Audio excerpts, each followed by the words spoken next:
A 69-year-old woman worked as a waitress to afford medication until a customer gave her a tip that left her in tears. Greetings from Heart Story HQ. Before we begin, let us know in the comments where you're watching from. We hope you enjoyed the story. Don't forget to like, share, and subscribe. The rain drums softly against the diner's fogged-up windows, its rhythm steady, unchanging. Outside, streetlights flickered over the wet pavement, their glow casting long, distorted shadows across the empty sidewalk. Inside, the air was thick with the scent of coffee long gone stale and the faint grease of a grill that had been running since morning. The last few customers sat hunched over their meals, weary travelers and late-night workers looking for a bite before heading home. At the far end of the diner, Sarah Jonathan wiped down the counter, her hands moving in slow, practice motions. The soft hum of the fluorescent lights overhead cast a harsh glow on her tired face, revealing lines of exhaustion etched deep into her skin. She winced just barely as she reached too far across the counter, pressing a hand to her lower back. The pain had been there for years now, a dull, constant ache that never fully left. But she smiled through it, just as she always had. 40 years. 40 years of pouring coffee, balancing heavy plates, offering kind words to strangers who never looked twice at the old waitress who brought them their meals. She had watched the world move around her, watched faces come and go, watched the city change outside those rain-splattered windows. But nothing in her life had changed. The bills still arrived in the mail. The rent still needed to be paid.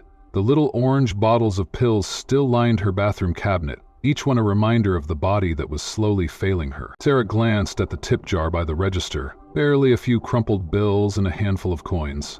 She exhaled quietly, shaking her head. It wasn't enough. It was never enough. She turned toward the kitchen, her feet heavy beneath her, the ache in her bones settling deeper. From the other end of the counter, Ryan William watched her. A regular at the diner, he had seen Sarah work through exhaustion before. But something about her tonight felt different. Her steps were slower, her shoulders hunched a little more. And that smile, the one she always wore, the one that never seemed to fade, looked like it was cracking. Just as Sarah reached the doorway leading into the kitchen, the bell above the entrance rang. A man walked in. The first thing Sarah noticed was that he didn't hesitate at the door like most late-night customers did, scanning the room for a good spot. He walked in with purpose. As if he already knew exactly where he was going, he took a seat at the counter, not at the end where most people like to keep to themselves at this hour. He sat close, too close. Sarah turned, her hands tightening slightly around the rag she had been holding. Something about him made her uneasy, though she couldn't quite place why. He wasn't dressed like the usual late-night customers. No rain-soaked coat, no weary, tired expression. His suit, dark and crisp, looked out of place in the worn-down diner. And when he sat, he didn't pull out a phone or glance at a menu. He just sat there, watching. Sarah took a slow breath and forced the stiffness out of her legs as she approached him. "Coffee?" she asked, her voice steady despite the strange unease crawling beneath her skin. The man smiled. It was a slow, deliberate smile, one that didn't quite reach his eyes. He leaned forward just slightly, resting his elbows on the counter. "Just a glass of water," he said. His voice was deep, smooth, but there was something else there, something that made the hair on the back of Sarah's neck stand up. She nodded, stepping away to grab a glass. Her hands felt colder than before. Ryan, still watching from his seat, frowned. There was something unsettling about the way the man sat there, how his eyes didn't wander like most customers, how he seemed to be watching Sarah, not just as a waitress, but as if he knew something the rest of them didn't. Her answer came without. Sarah set the glass of water in front of the man. He didn't touch it. She hesitated, waiting for him to say something, maybe to place an order, but he just sat there, tapping one finger lightly against the counter. The rhythmic sound cut through the quiet hum of the diner, precise, measured. A shiver ran through Sarah, though she wasn't sure why. "Can I get you anything else?" she asked, breaking the silence between them. For a moment, the man didn't answer. He simply stared at her, his expression unreadable. Then slowly, his lips curled into that same unsettling smile. "You don't remember me, do you?" The question stopped Sarah in her tracks. Her mind raced, searching for a memory, a face to place him. There was nothing. She shook her head. "I'm sorry. Should I..." The man exhaled, almost like a quiet laugh, but there was no humor in it. He reached into his pocket, pulling out a small folded note. Without a word, he placed it on the counter and slid it toward her. Sarah hesitated, her fingers hovering just above it. Something inside her told her not to open it. The diner was quiet now. Even the rain outside seemed to have softened, as if waiting, just as she was. Slowly, she unfolded the note. Her eyes scanned the words, her breath hitching in her throat. The air felt suddenly heavy, pressing down on her chest. She looked up at the man, her voice barely a whisper. "How do you know that name?" The man didn't answer. He just smiled. And that was the moment everything changed.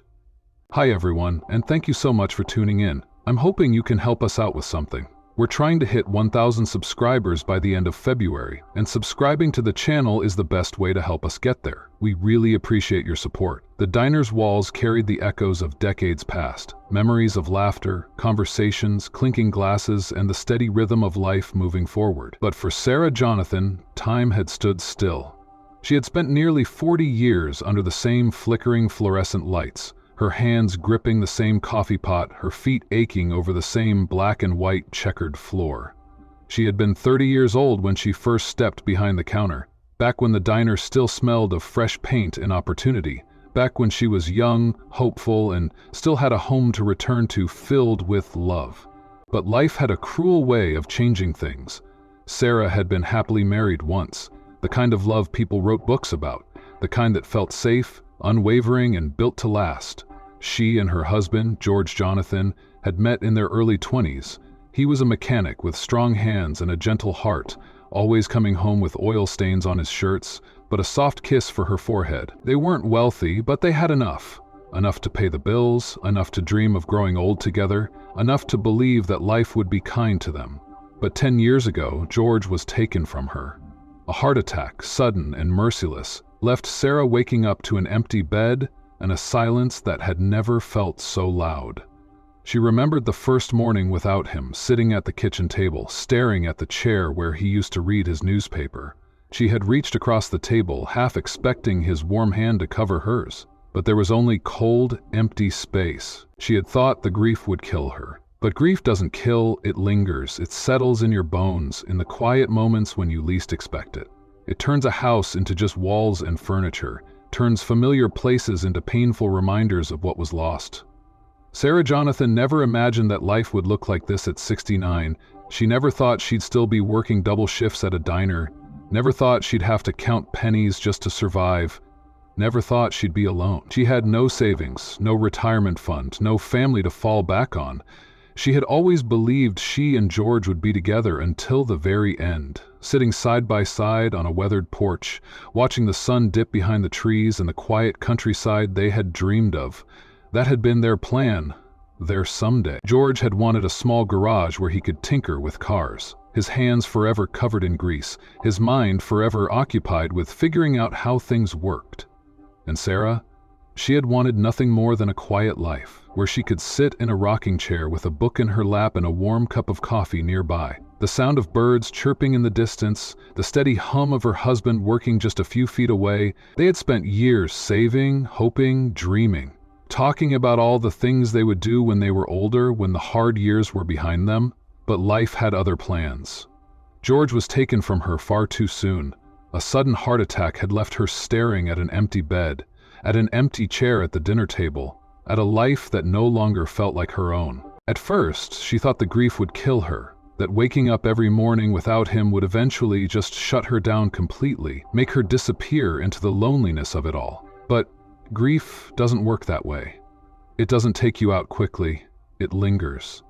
It wraps around you like a thick, unshakable fog, creeping into every part of your life until even the smallest, most ordinary things feel like unbearable weights. She had spent days sitting in their small apartment, staring at his old tools that still smelled like him, flipping through their wedding album, touching the edges of photographs as if she could bring him back through sheer will.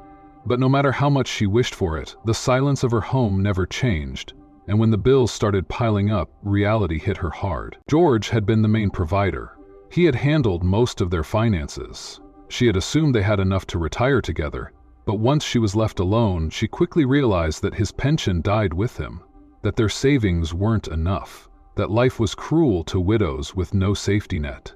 She had no choice. She had to keep working. Not because she wanted to, not because she enjoyed it, but because without the diner, she wouldn't survive. Her Social Security check barely covered rent, and the older she got, the more her medical bills stacked up.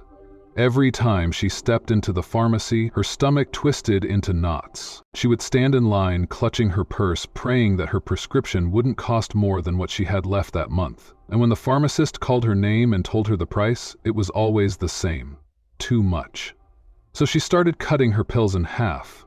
The doctor told her not to, warned her that it wouldn't be enough to keep her arthritis from getting worse. But she had no choice. She learned to live with the pain, with the aching in her joints, the stiffness in her fingers, the exhaustion in her bones. Because what else could she do? And yet, every morning she still buttoned up her uniform, tied her apron, and walked into the diner with a smile. Because no one wanted a waitress who looked tired and broken. Because if she let them see how hard life really was, maybe they wouldn't come back. The people who noticed. Sarah's world was small, revolving around three places: the diner, the bus stop where she waited every morning, the tiny apartment that never felt like home without George. She had no friends to call late at night, no family to check in on her. But even in that small world, there were people who noticed her struggles, even when she tried so hard to hide them. Amber was barely 25, a whirlwind of energy and big dreams that stretched far beyond this diner. She was everything Sarah used to be: young, hopeful, and convinced that life had more to offer. She had been working alongside Sarah for 2 years now, and despite their age gap, she treated Sarah like family. Amber was the only one who saw what others didn't. She noticed the way Sarah's hands trembled when she poured coffee. She noticed the way she winced but tried to hide it when she reached for a heavy plate. She noticed how Sarah checked her wallet 3 times before buying lunch, always opting for the cheapest thing on the menu. One afternoon, after seeing Sarah rub her wrists for the 3rd time in an hour, Amber gently offered to cover her shift. "Go home, Sarah. You need rest." But Sarah just shook her head and smiled. "I've been working these shifts longer than you've been alive, sweetheart. I think I can handle it." Amber had wanted to argue, wanted to beg Sarah to take the night off, but she knew Sarah was too proud to admit that she was struggling, so she just nodded. But she never stopped watching. Patrick Richard had owned the diner for decades. He had seen employees come and go, had watched as young waitresses quit without notice, had dealt with cooks who left mid-shift. But Sarah? Sarah had been there long before him. She had worked at this diner before he even bought the place, and even though he had never been the type of boss to show sentimentality, even though he had always been a man who believed in hard work and discipline, he had a quiet respect for Sarah. She never complained, never missed a shift, never called in sick. Even when her hands were shaking, even when she looked like she could barely stand, she always showed up. He would yell at the younger employees for being late, but when he saw Sarah massaging her aching wrist behind the counter, he pretended not to notice. Because he knew the truth. He knew that if she left this job, she had nowhere else to go. Ryan was just a college student, a regular who stopped by the diner to study, always ordering the cheapest thing on the menu so he wouldn't feel guilty about taking up space. He had been watching Sarah for months now. He noticed the way she avoided sitting down, even when the place was empty, because she knew standing back up would be too painful. He noticed the way she would rub her temples when she thought no one was looking, exhaustion pulling at her features. He noticed the way she stared at the tip jar, like she was counting the money in her head, calculating if it would be enough. One night, when she refilled his coffee, he hesitated before speaking. "Sarah, do you ever take a day off?" Sarah had just smiled, the kind of smile that didn't quite reach her eyes. "I take one when I sleep, don't I?" Ryan didn't laugh, because it wasn't funny, and he didn't know why, but something about that answer made his chest tighten. Sarah Daly's struggles, the life no one saw, she stretched every dollar. At the grocery store, she would carefully pick the cheapest items, avoiding things that were too expensive, too indulgent. She skipped meals. On slow days at the diner, she'd tell herself she wasn't hungry, even though her stomach ached. She cut her pills in half. Even though the doctor told her not to, she couldn't afford refills so soon. She cried when no one was watching. At night, in her small apartment, with nothing but the ticking of the clock and the weight of loneliness pressing against her chest. But the next morning, she always put on her uniform, tied her apron, and smiled. Because this was her life, and she had accepted it. Until that one night, until the man in the suit walked in. until he slid that folded note across the counter. And in an instant, everything Sarah thought she knew about her life, about her past, her struggles, and the people she had long forgotten, was about to change. The night that changed everything. The hum of the diner's fluorescent lights buzzed faintly, blending into the muffled sound of distant thunder. The night had grown colder, and outside rain streaked down the glass in steady sheets. The few remaining customers had either finished their meals or were too lost in their own thoughts to notice the man who had just walked in. Jeffrey Richard. He wasn't the usual late-night customer. He didn't shuffle in with exhaustion pulling at his shoulders like the factory workers who stopped by after their shifts. He didn't carry the hurried urgency of travelers looking for a quick bite before hitting the road. No, he walked in with purpose. His gaze swept the room before settling on one person. Sarah. Sarah, who had been rubbing her aching wrist behind the counter, felt the weight of his stare before she even turned around. When she did, her heart did something strange. A pause, a slight tremor. There was something too familiar about him. Something in the way he held himself, in the way his dark suit contrasted against the worn-out booths of the diner. She had seen a lot of faces over the years, served thousands of customers, but something about this man made her uneasy. Still, she forced herself to smile, because that's what she always did. She grabbed a menu, walked over, and greeted him. "What can I get for you tonight?" Jeffrey's lips curled slightly. Not quite a smile, more like an expression of knowing. "You've worked here a long time, haven't you?" Sarah blinked at the question, her grip tightening around the notepad in her hands. 40 years, she replied. 40 years, Jeffrey echoed, as if testing how the words felt on his tongue. That's a long time to be in one place. Sarah nodded, her smile never faltering, though something about this conversation didn't feel right. Customers didn't usually ask about her. They ordered their food, made small talk, left their tips, and moved on. But Jeffrey, he was watching her, studying her. "I'll take a glass of water," he finally said. Sarah hesitated, just for a second before nodding. She turned, retrieved a glass, and set it in front of him. He handed it to her. Instead, he reached into his pocket, pulled out a folded note, and slid it toward her. Her heart stuttered. Tips were usually placed under the check, left on the table, not handed over like this. "For you," he said. And then, before she could ask any questions, he stood up, adjusted his coat, and walked out the door. Sarah stared at the note, her hands suddenly unsteady. She unfolded it slowly, breath catching in her throat. Inside, she found 5 $1 bills. Nothing else, no note, no explanation. She exhaled, shoulders slumping, feeling an unfamiliar wave of disappointment. For a moment, just a moment, she had expected something different. She didn't know why. Shaking her head, she shoved the bills into her apron and turned back to clean up the counter. Just another night, just another customer. She didn't think about him again, not until she got home. The hardest blow, the eviction notice. The apartment was cold when Sarah stepped inside, the kind of chill that seeped into the walls, into her bones. She flipped on the dim hallway light and set her keys on the wobbly side table, sighing as she pulled off her shoes. Her body ached, her fingers throbbed from the long shift. All she wanted was to sit down, to rest, but the moment her gaze fell on the slip of paper taped to her door, the exhaustion in her limbs was replaced by something else entirely. Dread. She didn't want to read it. She already knew what it said. Still, her hands trembled as she reached for the paper, unfolding it under the flickering light of her hallway. Final notice. Balance due $300. Eviction pending 5 days. The words blurred. She inhaled sharply, her chest tightening. She had been scraping together every penny she could, cutting costs, skipping meals, rationing her medication, and still, it wasn't enough. She pressed a hand against the doorframe, willing herself not to cry, but the tears came anyway. She had no one to call, no one to help her. Sarah had fought so hard to survive, but now, standing in the middle of her cold, empty apartment, it felt like the fight was slipping away from her. She stared at the 5 crumpled bills in her apron pocket. $5. That was all she had made from the stranger at the diner. It wouldn't even cover a fraction of what she needed. She shut her eyes. She had no idea that she would see that man again. or that he was about to change her life forever. The following night, the diner was quieter than usual. The rush of evening customers had died down, leaving only the occasional clatter of dishes from the kitchen and the faint hum of the old radio in the background. Outside, the city had settled into a steady rhythm of midnight drizzle, the streets reflecting the neon glow of the open sign as rain pooled in small puddles along the sidewalks. The weather had a way of making things feel heavier, colder, more isolated.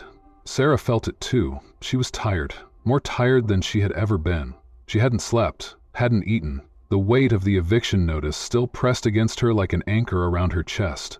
The words had followed her throughout the night, through every tossing and turning moment in bed, through every anxious glance at the few crumpled bills she had left. 5 days.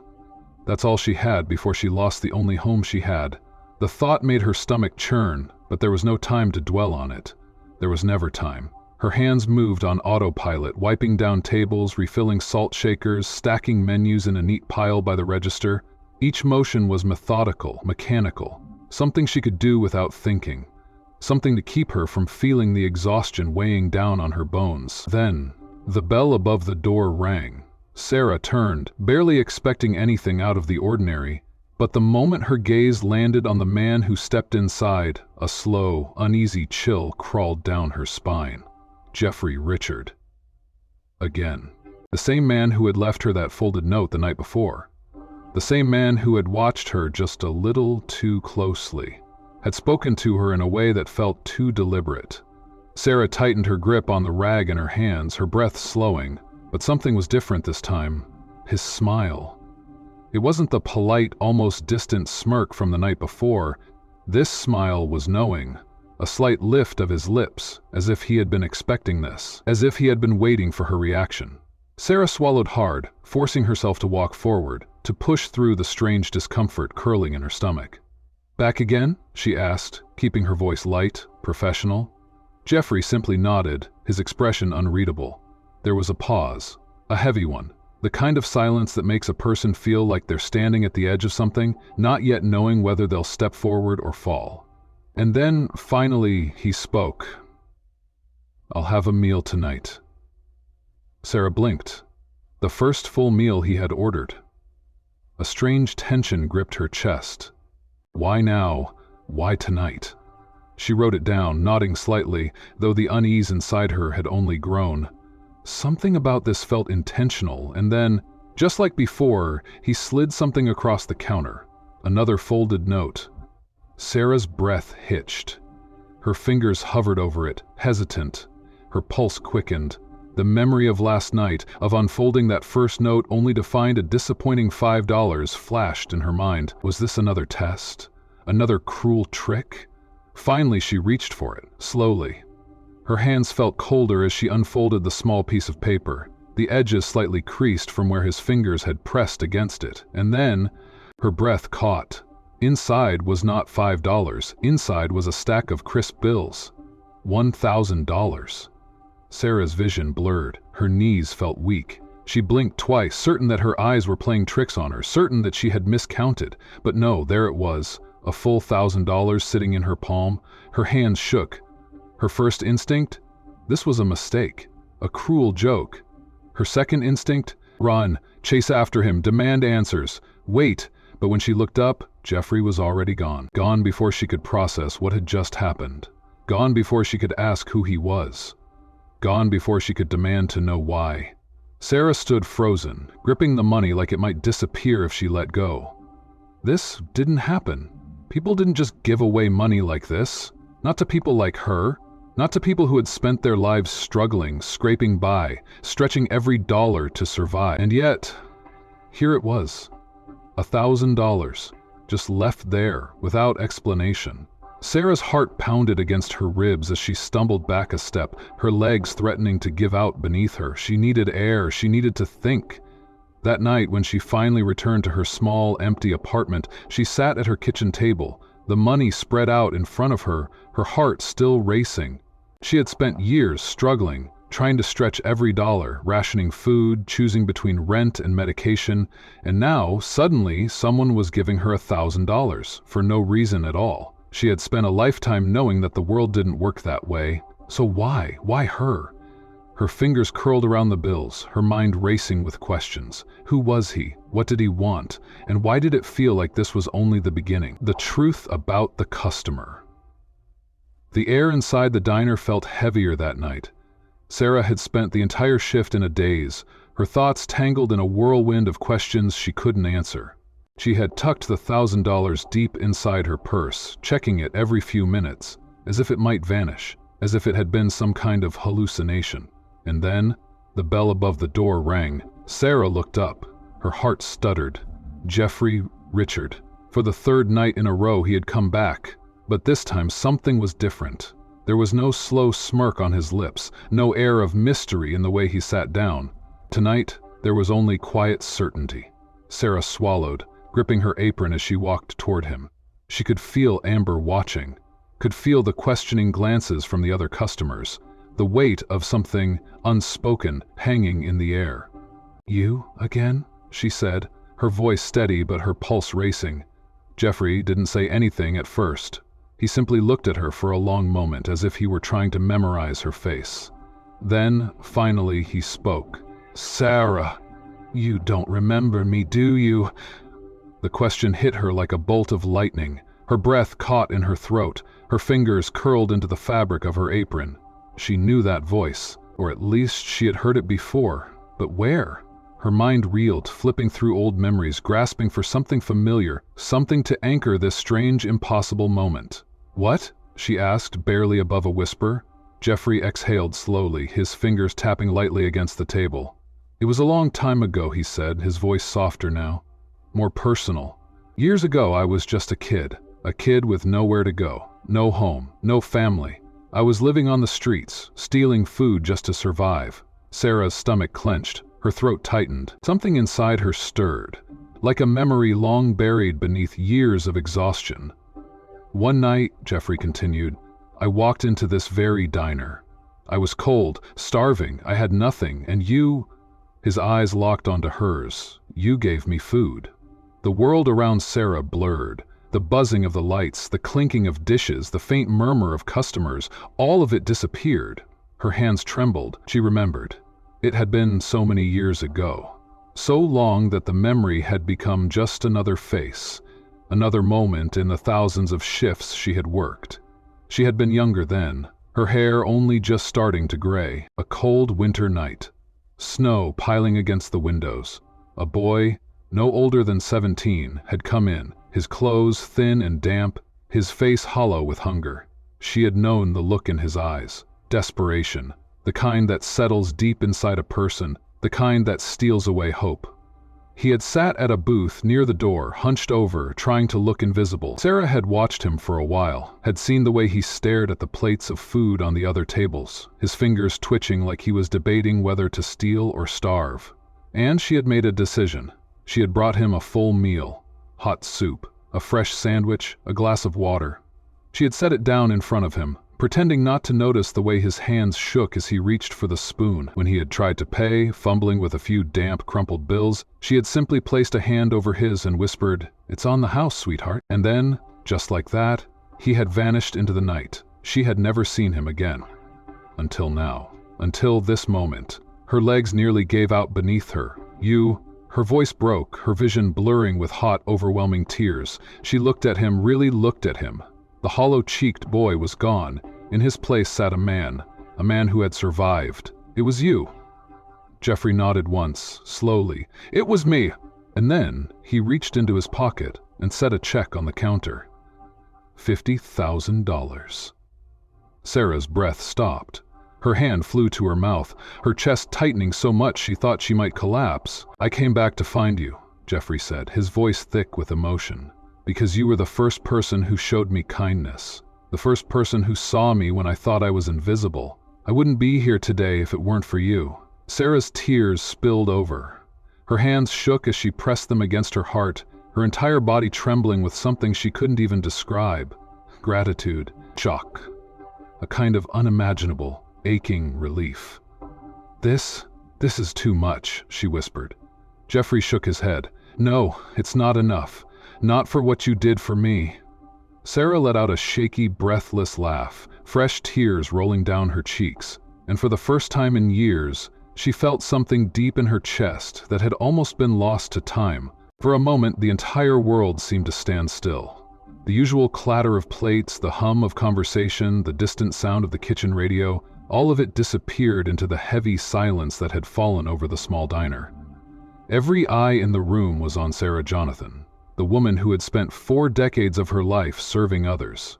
The woman who had poured endless cups of coffee, smiled through her pain, cleaned up after strangers, and never once asked for anything in return. The woman who had become part of the very fabric of this place, so much so that the thought of her struggling, of her being on the verge of losing everything, sent a shockwave through everyone who had ever sat in one of these booths. The weight of the moment crashed down, and no one could look away. Amber was the first to move. The young waitress didn't hesitate. She practically ran from behind the counter, her apron fluttering, her eyes glassy with unshed tears. Before Sarah could even process what was happening, Amber threw her arms around her, clutching her like she was afraid to let go. Tears slipped onto Sarah's shoulder, warm and real, as Amber's voice broke in a whisper that cracked through the silence. "You deserve this," she choked out, her words filled with nothing but raw, unshakable truth. "You deserve this so much." Sarah let out a broken sob, her entire body trembling as she collapsed into the embrace, her hands gripping Amber's back like she was the only thing keeping her upright. The young waitress didn't hesitate. She practically ran from behind the counter, her apron fluttering, her eyes glassy with unshed tears. Before Sarah could even process what was happening, Amber threw her arms around her, clutching her like she was afraid to let go. Tears slipped onto Sarah's shoulder, warm and real, as Amber's voice broke in a whisper that cracked through the silence. "You deserve this," she choked out, her words filled with nothing but raw, unshakable truth. "You deserve this so much." Sarah let out a broken sob, her entire body trembling as she collapsed into the embrace, her hands gripping Amber's back like she was the only thing keeping her upright. The emotion inside her felt too big, too overwhelming, too impossible to contain. For so many years she had held everything in. The exhaustion, the pain, the loneliness, the fear of not knowing whether she could keep going. She had spent her entire life making sure everyone else was taken care of, and now, for the first time in as long as she could remember, someone was taking care of her. Across the room, Patrick Richard, the diner's strict no-nonsense owner, had gone completely still. For decades, he had run this place with a firm hand, a tough exterior, a belief in hard work and discipline. But now, standing behind the register, his fingers clenched around a damp dish towel, his jaw tightened. He lifted a hand, rubbed at his eyes, then cleared his throat with a gruffness that didn't fool anyone. Because for the first time in all the years they had known him, Patrick had no words. The man who never showed emotion was struggling to keep his composure. And then there was Ryan William, the quiet college student who had always noticed Sarah's struggles.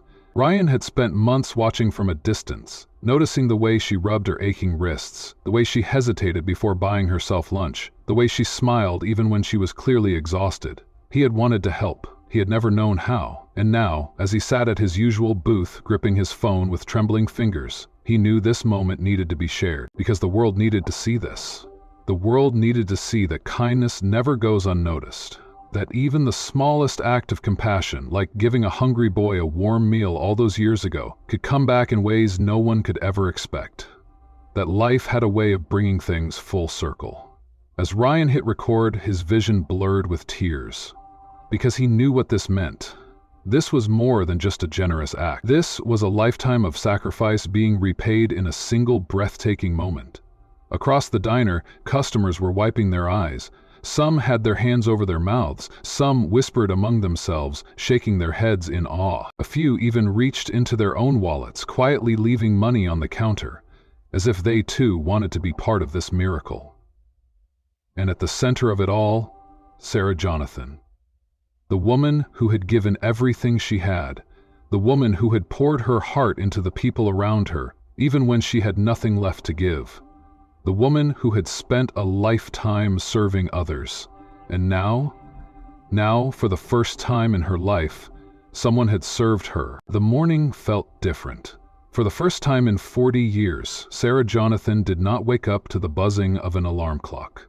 There was no rush to get dressed in her old, worn-out uniform, no aching feet shuffling toward the bus stop before dawn, no counting change in her pocket, wondering if she could afford breakfast that day. Instead, she woke up to quiet. A kind of peaceful stillness she had forgotten existed. She stretched, her body still sore from years of hard work. But there was something new mixed in with the familiar aches. Relief. For the first time in decades, she had nowhere to be. Moving into a home that was finally hers, Sarah had spent so many years in a cramped, cold apartment where every month was a battle to pay rent, where she had learned to live with the fear of losing everything. But now she stood at the doorway of a small, cozy house, one that belonged to her. It wasn't fancy, it wasn't big, but it was hers. A charming little place on a quiet street with a porch just like the one she and George had dreamed of. It had a tiny garden, flowers blooming against the fence, a kitchen that smelled like coffee and cinnamon, a bookshelf lined with books she had always wanted to read but never had time for, and every morning she sat in her rocking chair just like she and George had planned. Except now, she sat alone. But for the first time in a long time, the loneliness wasn't unbearable, because something had changed. She finally gets the medication she needs. The first time Sarah walked into the pharmacy after retiring, she still felt the old anxiety creeping in. For years she had stood in this very spot, gripping the edges of the counter, holding her breath as the pharmacist told her the cost of her prescriptions. For years she had learned to brace for disappointment. But this time, when she reached for her wallet, she didn't have to choose between rent and her health. She didn't have to cut her pills in half. She didn't have to turn away empty-handed, because for the first time in decades, she could afford to take care of herself. Her hands no longer trembled with pain. Her joints still ached, but the stiffness was manageable now, and when she walked out of the pharmacy, her eyes stung with tears, not because she couldn't afford her medication, but because, finally, she could. Sarah knew what it meant to struggle. She knew what it felt like to be cold, hungry, scared. And even though she had spent her life working hard, she had never forgotten the weight of needing help. So, with her newfound time and freedom, she made a choice. She began volunteering at a local shelter. At first, it was just a few hours a week, serving hot meals, talking to people who had lost hope, offering them the same kindness she had once given to a starving boy all those years ago. And as the weeks passed, it became more than just volunteering. She listened to their stories. She held their hands when they cried. She reminded them, just as she had once been reminded, that life could change in the most unexpected ways. And one day, as she was handing out food, she saw a familiar face. A young woman, barely in her 20s, shivering in a too-thin jacket, her eyes hollow with hunger. Sarah recognized that look. It was the same look Jeffrey had all those years ago. Without hesitation, Sarah brought the girl a plate of warm food. She watched as the girl's hands shook when she picked up the spoon, and when she tried to offer Sarah money she clearly didn't have, Sarah reached out, placed a gentle hand over hers and whispered, "It's on the house, sweetheart," just like she had said to Jeffrey. Because she knew, deep down, this was how the cycle continued. Someone had helped her. Now, it was her turn to help someone else. Sarah had spent years believing she was alone, that no one would ever come for her, that when she needed help, there would be no one to turn to. But she had been wrong, because now she had Jeffrey. He called every week just to check in. On holidays, he showed up on her doorstep with a smile and a bag of groceries, just in case she needed anything. And one day, when she was sitting on her porch, rocking slowly with a book in her lap, she heard the familiar sound of a car pulling up outside. She looked up, expecting him. And there he was, standing by the fence, looking at her like she was the most important person in the world. "You know, I can take care of myself, Jeffrey." Jeffrey smirked, shaking his head. "I know, but that doesn't mean I'm going anywhere." Sarah chuckled softly, feeling a warmth in her chest she hadn't felt in years. Because for the first time in a long time, she wasn't alone. She had spent her whole life serving others, and now there were people who would always be there for her. Because kindness, in the end, always comes full circle. Sarah's story is proof that even the smallest act of kindness can change a life. That the things we do, the things we think no one will remember, can come back in ways we never imagined. Because kindness doesn't disappear, it grows. And now it's your turn. Have you ever met someone whose kindness changed your life? Share your story in the comments below, because you never know, the kindness you give today might be the miracle someone needs tomorrow. If this story touched your heart, spread kindness by sharing this video. Don't forget to like, share, and subscribe to the channel for more inspiring stories that remind us all of the power of compassion. Because in a world that sometimes feels cold, kindness is what brings us together. Turn on notifications so you never miss a story that could change your perspective, warm your heart, or inspire you to do something incredible. Thank you for watching, and remember, a small act of kindness can change everything.